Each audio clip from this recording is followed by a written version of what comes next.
You will never be able to sell until you do this. The amount of salespeople that I meet in 2024 that think that they know it all. And look, they may be getting some results, but they only talk about the successful results that they actually get.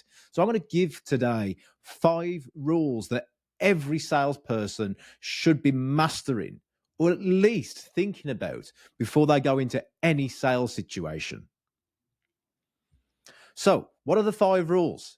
The amount of time that I see these challenges arise up, not just within salespeople, but also within the whole organizations. And it comes from a place of ignorance or arrogance, even, that people think that they know it all. Look, I love that salespeople, are so passionate about what they do. But the challenge is that they become so passionate that they think that they know it all already. And if you think you know it all, guess what? You do. Because if you think you know it all or you think you don't know it all, you're right. Okay. So it's better to understand that there's some learning still to have.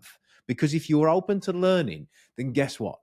You will always be able to adapt new things and get better. But if you think you know it all already, then that's the problem. It stops right there.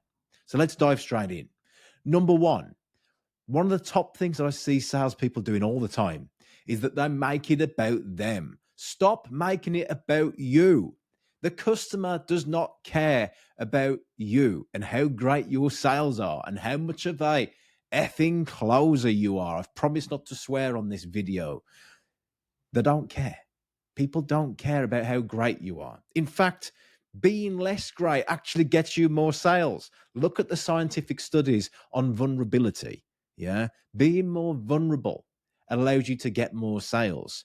What does help you get more sales is being more confident, having higher levels of confidence. It doesn't mean you have to be cocky or arrogant or how great of salesperson you are. The customer does not care. That does not correlate into them purchasing.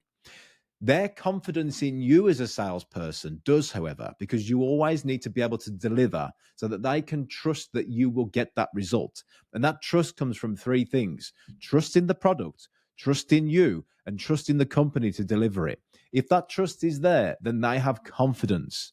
Your arrogance does not make a difference in that situation. So always remember, be confident, but also think about, make it about the customer. Talk about them. Talk about their goals. Talk about their successes they will be having. Listen to their story. Stop making it about how great you are. Make it about how great they are and their journey. Number 2, understand real results. Okay. So the customer isn't actually just buying your product. They are actually buying the result, the outcome that they will get from using your product or service, or you as a person, even you as a salesperson. What will I get from having this relationship? What will I get from having this product? What will I get from having this service, this advice, this consultation, this coaching, whatever it may be? What will they get as an outcome? Now, what could they be? Here's some examples. Think of an acronym that you could use. Okay. So for your company, if I'm working with a company, for example, and I was doing one-to-one sales training for your company, I'd start to look at your customers first. What is it that they want? What are their pains? What are their fears? Remember, the fears that they might not one day achieve what they're looking to do is one of the biggest drivers for your sales. So what sort of things are getting in their way? They're blockers, yeah? Because that's where they would actually start to want to use you to service them. And if you can't identify it and they can't identify it, then guess what? They're never actually going to buy anything anyway because they don't see the perceived value. If you want to be able to charge the rates that you want to charge and not be beaten down on price all the time, then you need to understand that that customer may not have been there in the first place. Yeah, they may not understand the whole process, and they may not understand the vastness of the challenge that is ahead of them. Where they may perceive that £1,000 service or product might be the answer to their solution, they're not the expert. You are. You've seen it. You've worked with lots of customers already. So you are the expert in this. So what you need to be able to do is to allow them to perceive the things that may come up in the future. Okay. So what sort of things do they need to work on? What sort of awareness do you need to raise in their mind? What sort of fears have they had in the past? What has been their journey so far? Asking great questions is what's going to allow you to really, really unravel what it is that customer actually needs. Yeah. Remember this again. They don't buy the service or product, they buy the outcome, and they buy that you can deliver it as well. So, for example, back to an acronym you could use is, well, what sort of things would they have? Well, they want more, they want their time back. Okay. Or they may want efficiency, or they may want to achieve more life success. Well, what does that look like for them? Okay. So if you think about it, life success, time efficiency, TEL, tell. That would be your outcomes. So when you're having conversations with people, if you know that that person is more concerned about time or efficiency or life outcomes, then always remember, okay, maybe I should start talking about time right now, the T of the tell. Maybe I should start talking about efficiency. Maybe I should start talking about their life more. Yeah. It just gives you a good model, a good structure. So there's a bit of a sales hack that you can use to keep you on track so you can service your customers more. And remember, when I use the word hack, I don't mean trying to con the customer. You need to be genuine. And any sort of BS, that customer has a BS-ometer. Yeah. A BS-ometer. And as soon as that BS-ometer starts to tick high, you need to be in worry mode. Yeah. You need to be concerned. So cut all the BS from the start, cut all the BS sales tactics and hacks, and just be genuine. But understand that you need to be a confident salesperson that knows how to deliver. Number 3, reasons why people are unable to sell is that they don't understand the selling gap. Yeah. Like I just started to mention, the selling gap is a little bit like this. Imagine that you are about to cross a little stream. Yeah. This little stream, it's a body of water and you need to cross it to get from one side to the other. What would you do? You'd probably just dip your feet in and go for it. Okay. Now that stream is a little bit bigger. It's a small river, let's say. Now, would you pay for someone to get you across that river? Well, maybe. If you don't want to get your feet wet, maybe you would start to pay for them. So what would you pay? £2, $2, yeah, $5, $10 to get you across the little river.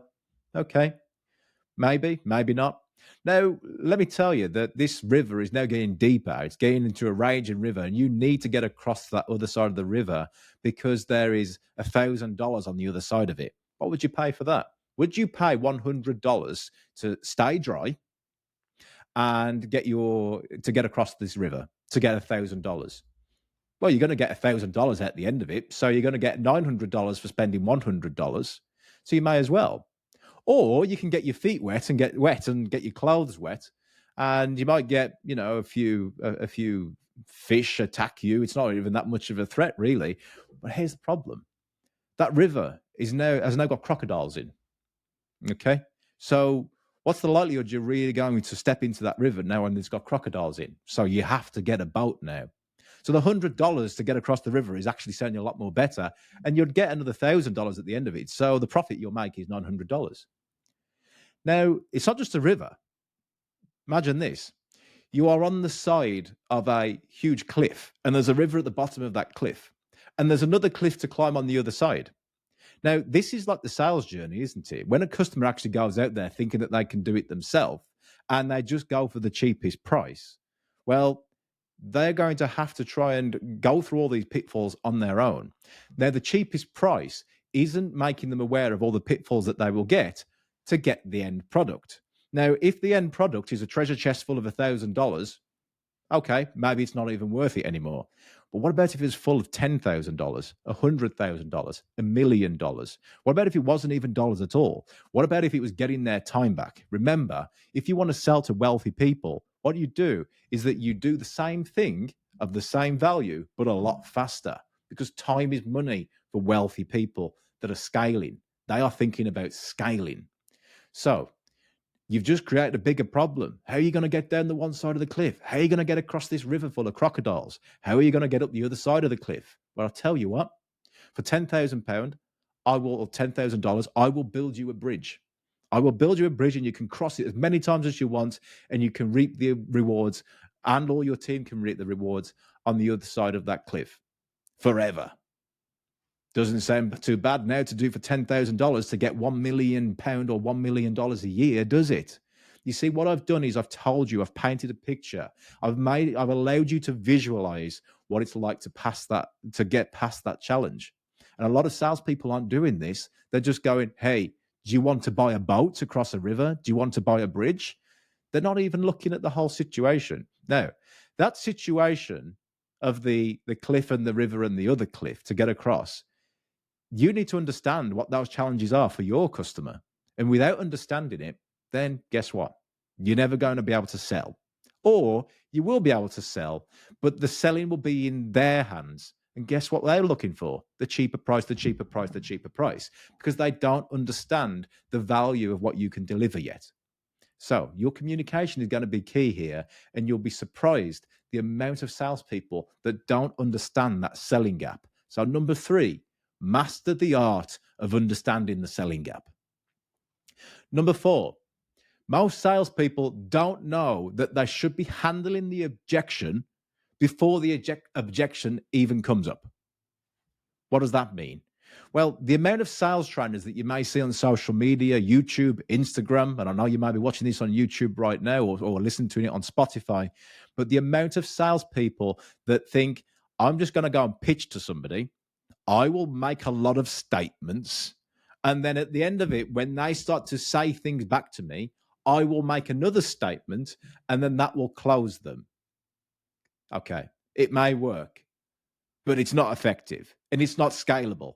And how do you actually think about, how do you systemize this? So it's great for a salesperson, maybe, but you rely on the salesperson's skills and abilities of communication. What about if you could harness it in a business so the salesperson never even has that challenge because you've positioned it up front already? What am I talking about? There's 2 ways of doing this. 1, understand the sales process. Get it better so you don't have objections come up at the end of the sale. And number 2, position it in your marketing. Yeah. You can read a lot of good books out there, and you don't need to actually just listen to this podcast because I will give you the information, because I've tried and tested this in multiple businesses, including my own businesses that I invest in and I've scaled and are scaling. So here's what you do. You think about your sales process. What are the biggest objections that you get? Yeah. Handle it up front. Handle it in the sales process. Handle it in your communication. Don't wait until the customer talks about it. If you think that's going to be an objection, the top tier salespeople in the world aren't telling you this. Why? Because they want to sell you objection handling courses. Think about it. And number 2, how do you handle that in your marketing so people get it before they even come to see you? There's a way to doing it. If you want more information on that, then jump on LinkedIn, message me under Lewis Haydon, just DM me and I'll help you on a one-to-one basis, help you understand that. So where are we at then? Handle objections before they occur. And finally, number 5, most salespeople don't understand that. Okay, I'm reading this from this process, by the way, so I can give it to you. I can give you the actual steps in doing this, right?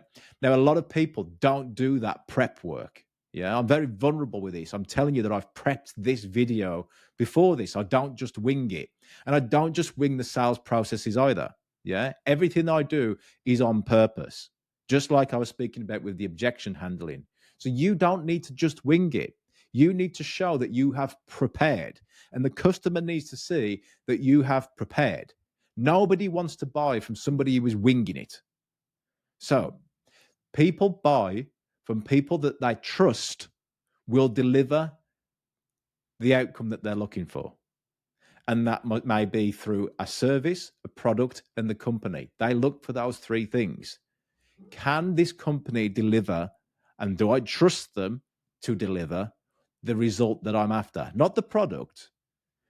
Can the company deliver the outcome that they're looking for? What will they be left with after they've dealt with you?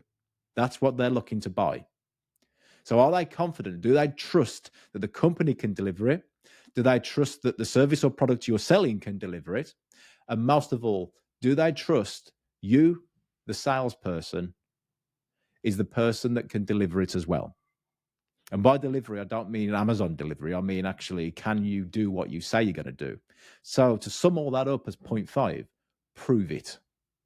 Can you prove that you're going to do what you're going to do? Okay. So there's the 5 then. There is the big 5 that I see from salespeople in 2024 of how they're missing out on some great sales. There are a lot more, by the way. As I said, I prepped all these things because I feel that these are some of the ones that everyone needs to understand, but they go on a whole lot of a deeper level. And if you want to go deeper on any of these points, then make sure you subscribe to the YouTube or Spotify, because I'll be giving this stuff away for free. And if you want any specific information, you can either go onto LinkedIn, connect with me, and DM me privately, or leave some comments below of what sort of videos you'd like to see next. So what sort of challenges are you facing, not just as a salesperson, but as a whole organization? Because remember, if the business makes more money and the customer makes more money from your product, the customer will stay forever. And so the business will make more money, and so you will get paid more money. If it is to be, it's up to me. Remember that. Repeat that back. If it is to be, it's up to me. You are in control of your own success in sales. So don't screw this up. Make sure you take these 5 points today and just apply one in your next sales process. If you want any more information on digging deeper in those, you know what to do. Hope you enjoyed the video. Be great. Catch you on the next episode.